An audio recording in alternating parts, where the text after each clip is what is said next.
అంటే నేను మీరు ఇన్‌స్టా‌లో హెల్ప్ చేసి స్క్రీన్ షాట్‌లే చూడడం జరిగింది. యెస్. ఓకే. లైవ్‌లో ఎవరికైనా హెల్ప్ చేస్తే చూడాలని ఉంది.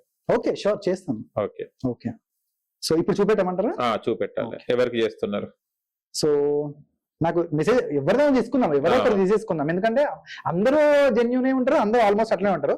ఏదో చూసుకుందాం. చూసుకొని క్లియర్ గా వాళ్ళ ప్రూఫ్స్ పెట్టిరా లేదా, వాళ్ళ స్కానర్ పెట్టిరా లేదా, ప్రతి ఒక్క చెక్ చేసుకొని మనం హెల్ప్ చేద్దాం. మీ ముంగట హెల్ప్ చేస్తాం. ఓకే. సో వైష్ణవి అని చెప్పేసి ఒక అమ్మాయి. సో ఆల్మోస్ట్ ప్రతి దాంట్లో నా స్టోరీలో కానీ, నా పోస్ట్ లో కానీ, నా రీల్స్ లో కానీ, ఇన్బాక్స్ లో కానీ ప్రతి ఒక్క దాంట్లో సో తినకి హెల్ప్ చేస్తాను నేను. అండ్ ప్రూఫ్స్ కూడా పెట్టాలి, చూపించాలి కాబట్టి మీకు. ఎక్కువ శాతం అమ్మాయిలకు హెల్ప్ చేస్తారా, అబ్బాయిలకా మీరు? జెన్యూన్ వాళ్ళకి హెల్ప్ చేస్తాను. అమ్మాయిలని లేదు, అబ్బాయిలని లేదు, జెన్యూన్ వాళ్ళకి హెల్ప్ చేస్తాను. బట్ కొంతమంది బాయ్స్ ఏంటంటే డ్రింక్ సంబంధించి వీటి కూడా అడుగుతుంటారు. గర్ల్స్ అయితే మాక్సిమం 90% జెన్యూన్ గా ఉంటారేమో అని నేను అనుకుంటాను. గర్ల్స్ లో కూడా ఫేక్ ఉంటారు, బట్ వాళ్ళు కూడా కొంచెం జెన్యూన్ గా ఉంటారేమో అని, వాళ్ళే మాక్సిమం జెన్యూన్ ఉంటారేమో అని చెప్పేసి మాక్సిమం అయితే ట్రై చేస్తాను గర్ల్స్ కే ఎక్కువ సెండ్ చేయాలని చెప్పేసి. బాయ్స్ కూడా సెండ్ చేస్తాను, కానీ నా వీడియోస్ లో ఎక్కువ అయితే బాయ్స్ కే ఎక్కువ ఉన్నాయి. చాలా మంది అనుకుంటారు గర్ల్స్ ఎక్కువ సెండ్ చేస్తున్నాను అని చెప్పేసి. అట్లా ఏం లేదు. సో ఓకే, నేను స్కాన్ పెడుతున్నాను. ఓకే, చూపెట్టండి. ఓకే, సో గుర్తుపెట్టు 108. ఎందుకంటే నాకు లక్కీ నెంబర్ అన్నమాట ఇది. మా హిందూ మైథాలజీ ప్రకారం 108 ప్రదక్షిణాలు, 108 పైన అంబులెన్స్ ఇట్లా ఉంటది కదా. సో అట్లా 108 అనేది అట్లా చూపెట్టండి. యా, సో చూడండి 108 నేను సెండ్ చేస్తున్నాను. చూడండి మీ ముందే అమౌంట్ సెండ్ అయిపోతుంది. చూడండి. ఓకేనా? మీ ముందే 108. ఎందుకనంటే నేను పెద్ద పెద్ద అమౌంట్ పంపించవచ్చు. సో ప్రతి ఒక్కరికి ఎంత అమౌంట్ అయితే పంపిస్తానో వీళ్ళకి అంతే పంపిస్తున్నాను. ఓకే, సరే. ఇప్పుడు ఇది పంపించారు కదా, నాకు ఒక డౌట్. పంపించేటప్పుడు ఆతృత ఉంటది, మనం ఏదో ప్రాబ్లం ఉన్నా మనకు డబ్బు అవసరం అనేది.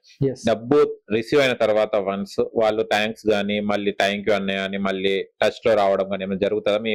యాక్చువల్లీ ఇదే అసలుకి. ఎందుకనంటే హెల్ప్ అడిగే వరకు ఓకే, బయట సొసైటీ ఎక్కడైనా సరే హెల్ప్ అడిగే వరకు ఒకలాగా ఉంటారు. హెల్ప్ అడిగిన తర్వాత ఓకే మనకి హెల్ప్ వచ్చేసింది కదా, ఇంకా వీళ్ళతో అవసరం లేదని అనుకుంటారు. బట్ మీరు హెల్ప్ అడిగే ముందు ఎవరు ఎట్లయితే ఫేక్ అనుకుంటూ అన్నారు కదా, మరి మీరు హెల్ప్ వచ్చిన తర్వాత అరే నేను అప్పుడు ఫేక్ అనుకున్నా, అన్నయ్య నాకు జెన్యూన్ గా హెల్ప్ చేసిండు, ఇప్పుడు నాకు హెల్ప్ చేసిండు కాబట్టి జెన్యూన్ గా కామెంట్స్ వచ్చి అన్నయ్య నాకు అమౌంట్ హెల్ప్ చేసిండు, అన్నయ్యని ఎవరు ఫేక్ అనకండి, జెన్యూన్ అని జెన్యూన్ హెల్ప్ చేసిండు, జెన్యూనే, మీకు కొంచెం టైం అనేది వెయిట్ చేయండి, మీకు హెల్ప్ చేస్తారు అని పెట్టొచ్చు కదా ఒక కామెంట్. హెల్ప్ అడిగే వరకు ఒకలాగా అడుగుతారు, హెల్ప్ అంతా చేసేసిన తర్వాత ఓకే నువ్వెవరో నేనెవరో అని అనుకుంటారు. సో ప్రతి ఒక్కరు ఇంతే ఉన్నారు. ఇప్పుడు అప్పువాడు అప్పిచ్చే ముందు కాలు పట్టుకుని సార్ అప్పియండి సార్ ఎట్లయితే అడుగుతారో, అప్పిచ్చిన తర్వాత మళ్ళీ మనం డబ్బులు అడుగుకునే ముందు ఇక వాడు రెస్పాండ్ ఎట్లయితే ఉంటుందో సేమ్ ఇట్లాగే అయిపోయింది. అమ్మా నేను ఇట్లా హెల్ప్ చేసిన ఒక అట్లీస్ట్ ఒక వీడియోస్ లా అన్నయ్య హెల్ప్ చేసిన అని చెప్పేసి ఒక్కటనే పెట్టొచ్చు కానీ పెట్టరు. ఓకే, మళ్ళీ ముందు వీడియోస్ పెట్టేటప్పుడు, రీల్స్ పెట్టేటప్పుడు దాన్ని రీల్ ని సపోర్ట్ చేయడము, ఆ కామెంట్ పెట్టడము, అన్ని డిఎం చేయడము, ప్రతి ఒక్కటి హెల్ప్ నాకు ఫుల్ సపోర్ట్ చేస్తున్నట్టు ఉంటారు. హెల్ప్ అడిగిన తర్వాత ఒక రీల్ కూడా వాచ్ చేయరు. ఇలాంటి సిచ్యువేషన్స్ నేను ఎదుర్కోవాల్సి వస్తుంది.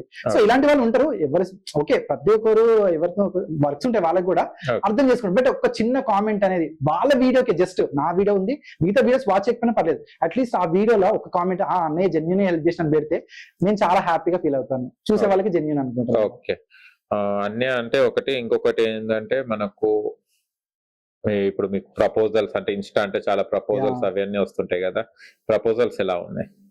యాక్చువల్లీ చెప్పాలనంటే ఫైనాన్షియల్ గా ఉంటే, బ్యాక్గ్రౌండ్ బిల్డ్ బాగుంటే, చాలా మంది ఒక సామెత ఉంది, don't follow on girls, follow your girls అని చెప్పేసి. అలాగే డబ్బు లేనప్పుడు ఒక్క అమ్మాయి కానీ ఎవ్వరు నా దగ్గర లేకుండా, చుట్టాలు కానీ ఫ్రెండ్స్ కానీ ఎవ్వరు లేకుండే, డబ్బు ఉన్నప్పుడు ఇప్పుడు అదే ఫ్రెండ్స్ ఎప్పుడైతే ఇన్స్టా ఎందుకురా ఇవన్నీ అవసరమారా అన్న వాళ్ళు ఇప్పుడు నేను అమౌంట్ ఇంత సెండ్ చేస్తుంటే వీళ్ళ దగ్గర డబ్బు ఉందేమని అదే ఫ్రెండ్స్ వస్తున్నారు.